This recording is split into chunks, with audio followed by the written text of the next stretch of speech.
I've noticed people online claiming the Earth's resources should be free, that we shouldn't put a price tag on what nature gives us. But here's the truth: everything has a cost. You just choose whether you pay it in money, time, or risk. But before I get into the nitty gritty details about how the modern world is able to exist, be sure to give this video a like. Comment what you think about all this, and what your favorite part of the modern world is. Subscribe for cultural commentary and rants from a man caught between generations. And last but certainly not least, feel free to join me at the Zillennial Nexus Point Discord, which is made possible by the modern world. Link will be in the description below. But anyway, to recap, last year I talked about how even animals pay costs. They fight for food, shelter, and safety. There's no such thing as a free life. By that I mean financially free. Every advantage has a trade-off. Since then, I've heard people say things like, Shelby exists and makes stuff, saying something like, resources that come from the earth shouldn't cost money, or born into a corrupt system proclaiming, food and drinks should be free. Sounds noble until you realize what it takes to turn raw nature into something usable. Start with water, because that's the classic one. If I walked up to the Charles River, filled my bottle, and drank it, I'd probably get seriously ill, assuming I survived. It doesn't look polluted from the Museum of Science. And according to the Heart of New England, a documentary they have playing at the Mugar Omni Theater, which I would strongly recommend you check out if you ever get a chance to go to the Museum of Science, Boston. The Charles River, among other bodies of water across New England, used to be way more polluted than they are now.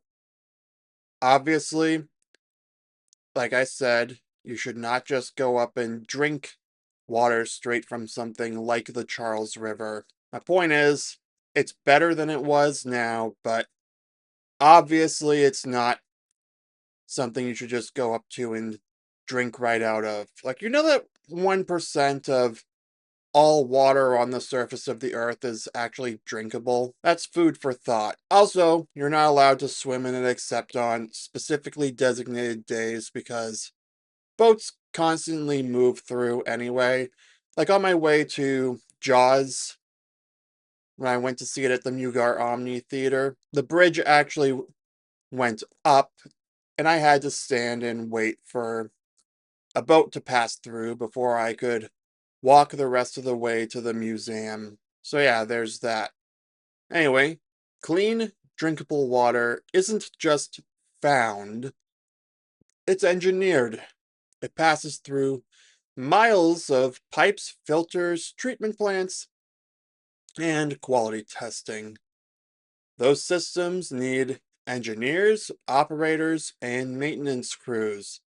That's why we pay water bills, not because water itself costs money, but because keeping it clean and safe does. So the refillable water bottle stations that I see at the Museum of Science and the one at the aquarium, those took a lot of effort to become possible.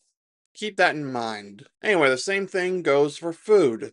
People love to romanticize living off the land, but food doesn't magically appear on grocery store shelves like these clowns Tim Pool argued with online claim.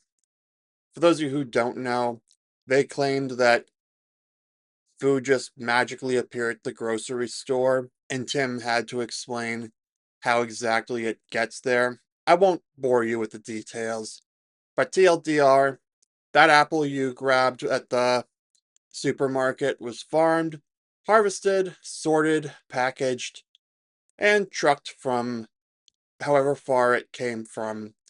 Might have been across state lines, though I hear it's healthier that if it's from within 30 miles of where you're buying it, and then stocked by human hands. The meat in your freezer came from animals that had to be raised and fed until slaughter time, after which the meat's taken, processed, inspected, and transported.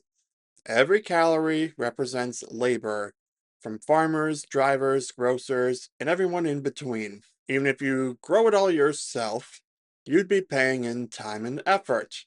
Planting, weeding, watering, defending your crops from pests. The cost never disappears, it just changes form. So it's like how life as a medieval peasant isn't as nice or better than modern life as it's made out to be once you realize you have to work 18 hours a day just to be able to eat. Another thing I learned from Tim Pool, but getting back to how the resources of the earth aren't free, let's talk metals and minerals. The stuff powering the very device you are watching this on. Copper, aluminum, and lithium in your phone and or laptop did come from the earth, but in raw form, they're useless. They have to be mined, refined, purified, alloyed, and shaped. Then engineers, designers, and programmers spend years turning that material into something functional. A battery, a chip, a screen, etc. Big part of the iPhone's cost that I learned about from Talos of Tech is that part of it's R&D, that's research and development. So they do tack on a price. Part of the price does include the research and development that went into making something happen. So in the case of the newer iPhones, I forget if the 17 series has the camera button or not, but when they added the camera button last year, they had to do some research and development before that, and that's why the iPhone costs what it costs. So yes, the elements in question came from the ground, but turning them into a working device took human labor, energy, technology, and time. You're not paying for Earth, you're paying for civilization. That's the part that people forget. The world we live in runs on invisible infrastructure: water plants, power grids, waste systems, farms, factories, all built and maintained by people. Saying resources should be free ignores that someone somewhere is still working to make them usable. Again, water straight from the Charles River, probably going to make you sick if you just drink it as is. Water from the refillable water bottle station at the Museum of Science right next to it. Safe to drink because of all the time, effort, and money that went into it. Now, if you want to do your own farming and such, that's fine. Collect rainwater if you insist. Grow your own food. Mine your own ore. But you'll quickly find you're paying the same cost in time and risk instead of money. Just because it came from the earth doesn't mean it's free. Nature gives us the raw material, but it's human effort that turns it into something we can use, which is why it costs money. Every drop of water, every bite of food, every piece of metal, someone had to purify it, grow it, shape it, and make it safe.